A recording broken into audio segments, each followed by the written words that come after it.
I used to think my life was normal. You know, just the usual stuff you do without even thinking. Wake up, go to work, come home, and do it all over again the next day. I had a solid routine, my job, my apartment in a quiet neighborhood, a few friends I'd hang out with occasionally. It was a life that might seem boring to some, but it was mine, and it was steady. That steadiness was comforting in a way.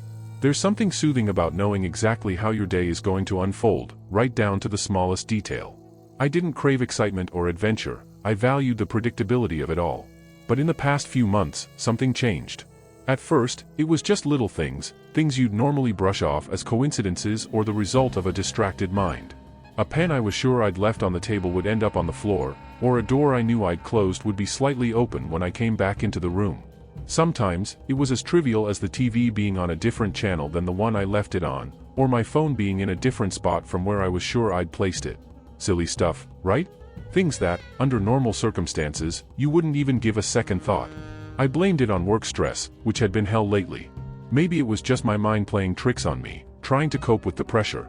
After all, I was working longer hours, barely getting enough sleep, and my diet had gone to crap. It made sense that I was starting to forget things or misplace objects. Or at least, that's what I kept telling myself. It was easier to believe that than to consider the alternative, that something was fundamentally wrong with my life. But the feeling that something was wrong, that never left me. You know that sensation, like you're being watched? Like there's someone just out of sight, keeping an eye on you, even when you're alone? It's that prickling feeling at the back of your neck, the one that makes you turn around suddenly, expecting to catch someone there, only to find nothing. Yeah, I started feeling that all the time. At first, it was just an uneasiness, like I was being paranoid, and I tried to shake it off. Maybe it was just the late nights, the stress, the lack of sleep. But as time went on, that feeling grew inside me, until I couldn't ignore it anymore. And then, I started noticing other things. My mind, my thoughts, began to echo, almost as if someone else could hear them. Like somehow, someone knew what I was thinking even before I did. It's hard to describe, but it was as if my thoughts were no longer private, like they were being broadcast to someone, or something, else. I'd think about something trivial, like what I was going to have for dinner, and suddenly, I'd lose my appetite for no reason. Or I'd be about to say something to a friend, but then a wave of anxiety would wash over me, as if someone was warning me not to speak. At first, it was subtle. I'd be sitting in a meeting, and a random thought would pop into my head, something I'd never normally think about. Like the time I suddenly imagined myself standing up and screaming in the middle of a presentation. It wasn't like me at all. I brushed it off as just a weird intrusive thought, something everyone experiences now and then. But the frequency of these thoughts increased. It was like they were being planted in my head by someone else. I started to feel like my mind wasn't entirely my own anymore. It was weird, but I still tried to convince myself it was just stress. I had to believe that because the alternative was way more disturbing. If it wasn't stress, if it wasn't just my mind playing tricks on me, then what was it? The idea that something, or someone, might be influencing me, watching me, controlling me, it was too much to handle. So I kept going, kept pretending that everything was fine, that I was just tired, overworked, and needed a break. But still, the feeling persisted. Small changes in my habits, in my choices. Like reaching for my coffee mug with my left hand, even though I'm right-handed. Or turning left on the street, when my usual route was always to the right. At first, these were minor deviations, things I could shrug off. But as they happened more frequently, I began to notice a pattern. It was as if someone, or something, was nudging me to do things differently, to break from my routine in small, almost imperceptible ways. It wasn't just the physical actions, though. It was my thoughts, my emotions. I started to feel disconnected from myself, like I was watching someone else live my life. There were moments when I'd catch myself in the mirror and not recognize the person staring back. My own reflection seemed off. Not in a physical sense, but in a deeper, more unsettling way. It was as if the person I was looking at wasn't really me. The truth is, I was starting to lose control, and, worse, I was beginning to realize it. That normal life, that comfortable routine, everything was starting to fall apart right in front of my eyes. And no matter how hard I tried to resist, no matter how much I tried to convince myself it was all in my head, something was telling me there was much more at play. It was like I was a puppet, my strings being pulled by unseen hands. Every time I thought I was making a decision, it felt like it wasn't really mine. Something, or someone, was out there, watching me. And I had no idea how to escape. Every time I tried to break free, to make a choice that was truly mine, it was like the world would push back, forcing me back into the path that had been laid out for me. It was a terrifying realization that maybe, just maybe, I was no longer in control of my own life. And if I wasn't in control, then who, or what, was? Weeks went by, and that feeling that something was terribly wrong only grew stronger. It was like an invisible shadow was hanging over me, always there, lurking just out of sight. Every day, the normalcy I once took for granted felt more like a distant memory, slipping further away with each passing moment. The little things that I'd once dismissed as stress or forgetfulness became harder to ignore. Objects in my apartment continued to move on their own, small things at first, like my keys not being where I left them, or the TV remote ending up in a different room. But then, it started to get weirder. One morning, I woke up to find all the pictures in my living room turned upside down. Not just one or two, but all of them. I stood there, staring at the walls, trying to make sense of it. I lived alone, no one else had a key to my place. How could this have happened? I tried to rationalize it, convincing myself that maybe I'd done it in my sleep, even though deep down I knew that didn't make any sense. The unease gnawed at me, growing into a constant, dull ache in the back of my mind. I started to doubt everything, including my own sanity. Were these things really happening, or was I just losing my grip on reality? I tried to tell myself it was just exhaustion, that I needed to take a break, get some rest, and everything would go back to normal. But every time I tried to relax, that feeling of being watched, of not being alone, would crash over me like a cold wave.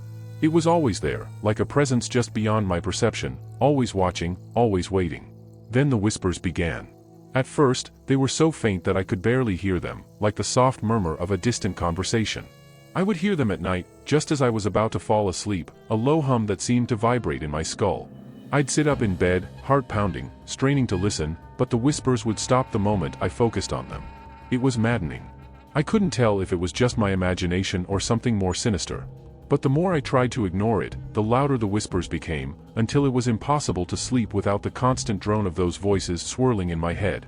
The whispers weren't just random noise. They felt purposeful, directed. It was as if they were trying to tell me something important, but I couldn't make out the words.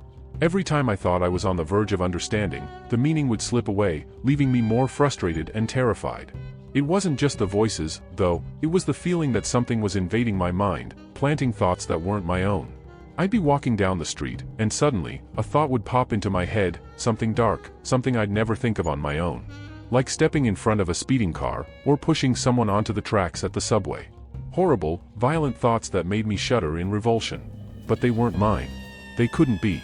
As the days dragged on, I started to feel more and more like a stranger in my own life. The people around me seemed distant, their voices muffled as if I was hearing them through water. My friends noticed that something was off, but I couldn't explain it to them, not really. How do you tell someone that you feel like you're losing control of your own mind? That you're being watched by something you can't see? They'd think I was crazy, and maybe I was. But even if I was, that didn't make the fear any less real. One day, while I was sitting at my desk at work, the whispers became more than just whispers. They became voices, distinct and clear. They were telling me things, giving me instructions, like they were directing a play and I was just an actor following their script. Get up, they said. Go to the window. Look outside. I felt a compulsion so strong that I couldn't resist. I stood up, walked to the window, and looked down at the street below. Nothing seemed out of the ordinary at first, just people going about their day, cars passing by. But then I saw it, a man standing on the corner, looking directly up at me. Our eyes met, and a chill ran down my spine. He didn't move, didn't break eye contact, just stood there, staring. I backed away from the window, heart racing, but when I looked again, he was gone. That was when I realized that this wasn't just in my head. Someone, was really out there, watching me, manipulating me. I wasn't just losing control of my thoughts, I was losing control of my entire life. The idea that I was being observed, that my every move was being monitored by an unseen force, filled me with a dread I'd never felt before. I began to question everything. Every choice I made, every action I took, was it really me, or was it the whispers? Were they guiding me, controlling me like a puppet on strings? And if they were, what did they want? I couldn't shake the feeling that this was all leading somewhere, that there was some endgame I couldn't yet see. But one thing was certain, I was no longer the master of my own life. Something else had taken over, and I was powerless to stop it. The world around me started to feel less like reality and more like a carefully constructed illusion, designed to keep me trapped. And as the days went on, I could feel the walls closing in, the boundaries between what was real and what wasn't blurring more and more. I was scared, no, terrified. Because I knew, deep down, that whatever was happening to me wasn't going to stop. It was only going to get worse. And I had no idea how to fight it. I wish I could say that things got better after that, but they didn't. In fact, they got worse, much worse. The whispers, the voices, they became relentless. They weren't content with just observing me anymore. They started to dictate my every move, my every thought. It was like my mind was no longer my own, like someone else had taken over the controls, leaving me as a helpless passenger in my own body. I'd find myself doing things without knowing why. I'd walk into a room and forget why I'd gone in there, only to realize I was holding something, a knife, a piece of paper with strange writing on it, a photo of someone I didn't recognize. These moments left me frozen in fear, staring at the objects in my hands, trying to remember how they got there. But I never could. It was like my memory had gaps, empty spaces where something, someone, had taken over and left me in the dark. The worst part was the constant sense of being watched. It wasn't just a feeling anymore, it was a certainty. I knew, with every fiber of my being, that I was never alone. Even when I was in my apartment with all the doors locked, I could feel those eyes on me, boring into me, judging my every action. I'd wake up in the middle of the night, drenched in sweat, convinced that someone was standing at the foot of my bed. But when I'd turn on the light, the room would be empty. And yet, the feeling never went away. It got to the point where I couldn't tell what was real anymore. My thoughts, once so clear and rational, became a tangled mess of confusion and fear. I'd catch glimpses of things out of the corner of my eye, shadows moving where they shouldn't be, figures standing just outside my field of vision. But when I turned to look, there was nothing there. I started to hear my own voice, whispering things I didn't want to hear, thoughts that I knew weren't mine but felt as if they were. It was like my mind was turning against me, twisting my own perceptions until I couldn't trust anything, not even myself. I tried to fight it, tried to hold on to some semblance of normalcy, but it was like trying to hold on to sand as it slipped through my fingers. Every time I thought I had a grip on reality, it would shift, change, until I was left questioning everything I knew. I stopped going to work, stopped talking to my friends. What was the point? They wouldn't understand, and even if they did, what could they do? I was trapped in this nightmare, and no one could save me. One night, as I sat in the darkness of my living room, staring at the blank TV screen, the voices became louder, more insistent. They weren't just whispers anymore, they were commands, demanding that I do things, horrible things. Leave the house, they said. Go to the park. It was the middle of the night, and yet the compulsion was so strong that I couldn't resist. I grabbed my coat and left, not even bothering to lock the door behind me. The streets were empty, the city silent in that eerie way it only gets at 3 a.m. I walked, my feet carrying me to the park without me even thinking about it. When I got there, the place was deserted, just as I knew it would be. But I wasn't alone. I could feel the presence of something, someone, watching me from the shadows. I wanted to turn back, to run, but my feet wouldn't listen. They carried me deeper into the park, to a bench that I'd never noticed before. And there, sitting on the bench, was the man I'd seen outside my office. The one who'd stared at me with those cold, unblinking eyes. He didn't speak, didn't move. He just sat there, watching me. I wanted to scream, to demand answers, but the words stuck in my throat. I was frozen, unable to do anything but stare back. Then he smiled, a slow, chilling smile that sent a wave of terror through me.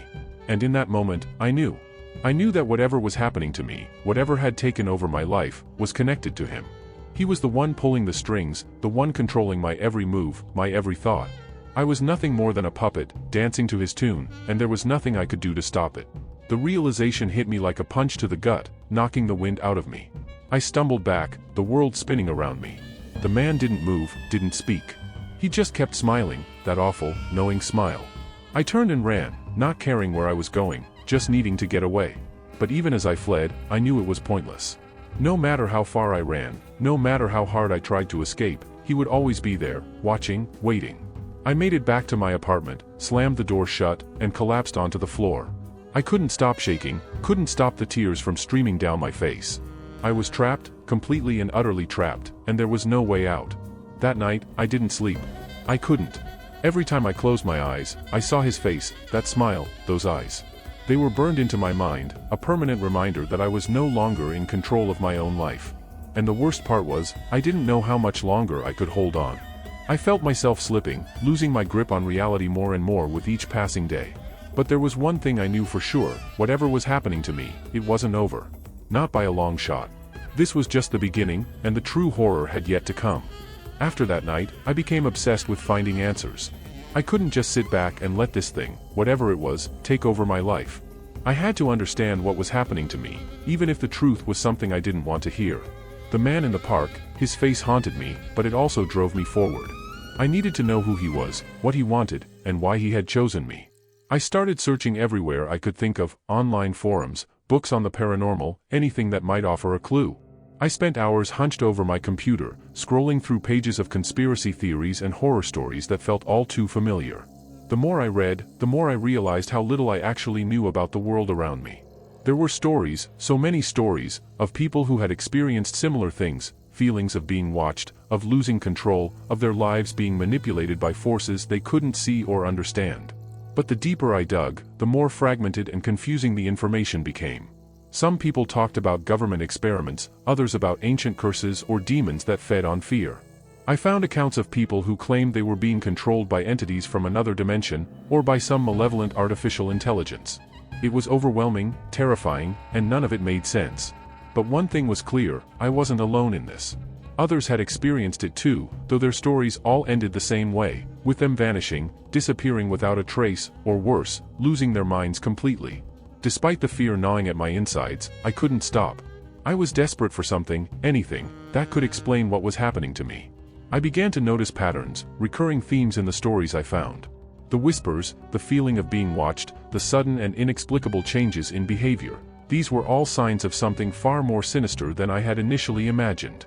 And then there was the idea of breaking the fourth wall, of a reality where the line between the observer and the observed wasn't just blurred but obliterated. It was then that I stumbled across a story, buried deep in an obscure corner of the internet, that sent chills down my spine. It was written in a way that felt eerily similar to my own experiences, almost as if the author was speaking directly to me. The story described a man who, just like me, began to notice strange things in his life, objects moving, voices in his head, a growing sense of dread. But it didn't stop there. The man realized that he wasn't just being watched, he was being read, his life unfolding as part of a narrative that someone else was controlling. The story ended with a horrifying revelation. The man discovered that he was a character in a story, his every thought and action dictated by an unseen writer. The more he tried to break free, the more tightly the story bound him, until he could no longer distinguish between his thoughts and the ones being written for him. The final sentence was a chilling warning to the reader, a message that echoed in my mind long after I'd closed the page: "You're not the reader. You're just another character, trapped in this story, just like I am." My heart pounded as I read those words, my hands shaking as I scrolled back up, desperate to understand. Who had written this? Was it a warning, a cry for help, or something else entirely? I couldn't tell. But as I sat there, staring at the screen, a cold realization began to settle over me. What if this wasn't just a story? What if this was real? What if I was the character, my life nothing more than a narrative someone else was writing? The idea seemed impossible, absurd even. But I couldn't shake it. It was as if a switch had been flipped in my mind, and now I was seeing everything differently. The whispers, the voices, the man in the park, they all made sense now. They weren't random events, they were plot points, carefully placed to guide me to this realization. And then, just as I was beginning to process this new understanding, I heard it again, my voice, but not my thoughts. It was clear now, distinct, and it spoke with a certainty that made my blood run cold. "You're getting closer," it said. "But you'll never escape. You were never meant to." The voice wasn't just in my head anymore. It was coming from everywhere, from the walls, the floor, the very air around me. I stumbled back, trying to block it out, but it was no use.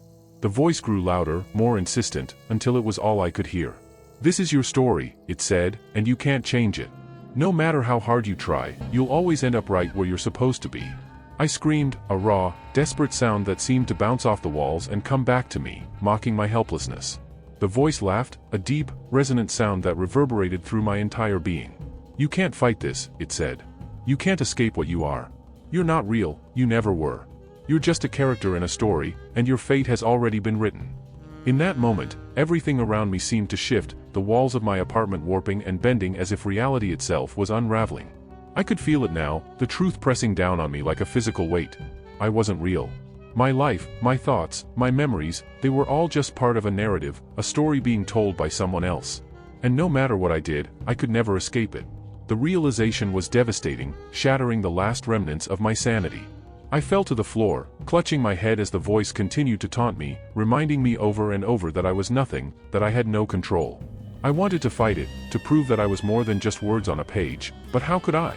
The more I struggled, the more the story tightened its grip on me, pulling me deeper into its twisted narrative.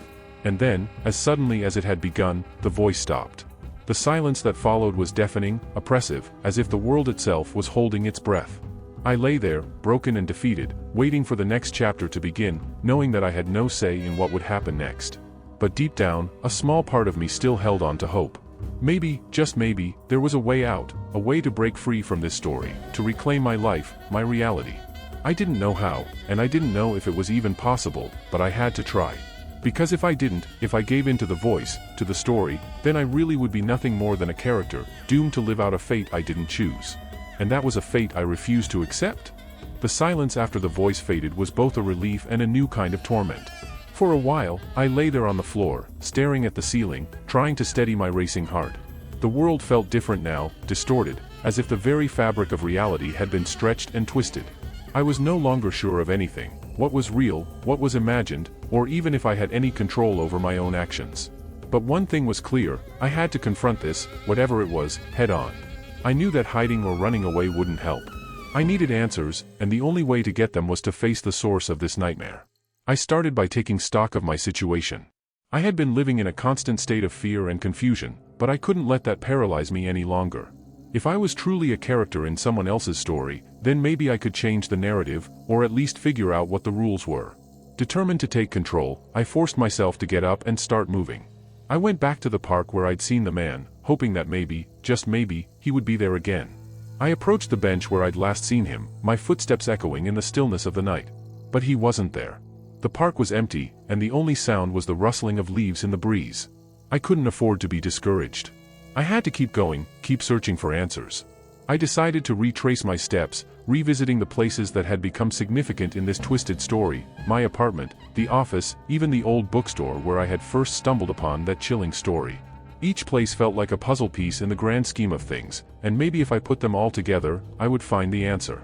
As I walked through the empty streets, I couldn't shake the feeling that I was being watched, that someone, or something, was following me.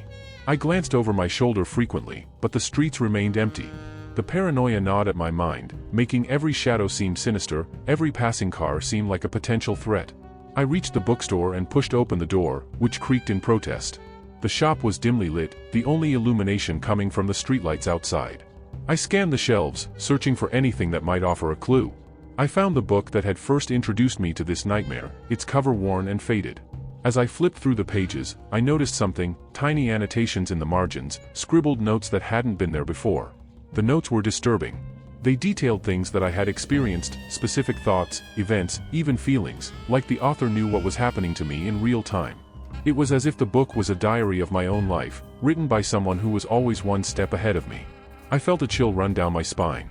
The realization hit me hard. This was no longer just about a story.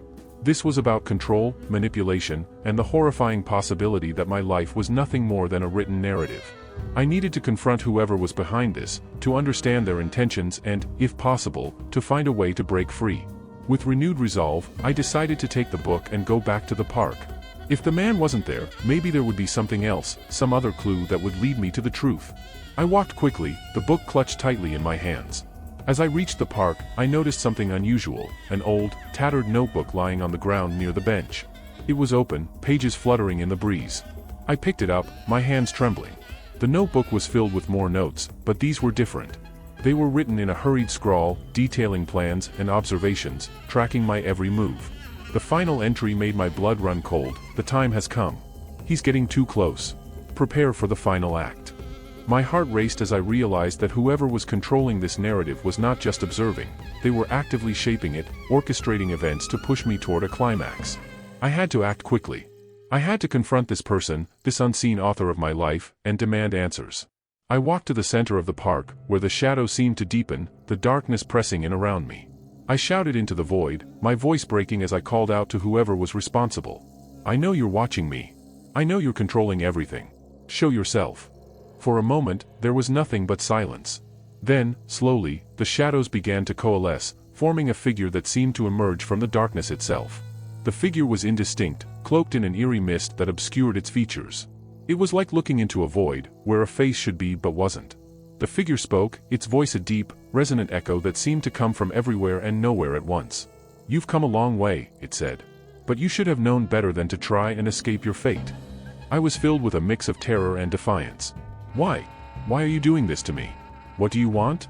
The figure's voice was calm, almost serene. I'm merely the storyteller, it said.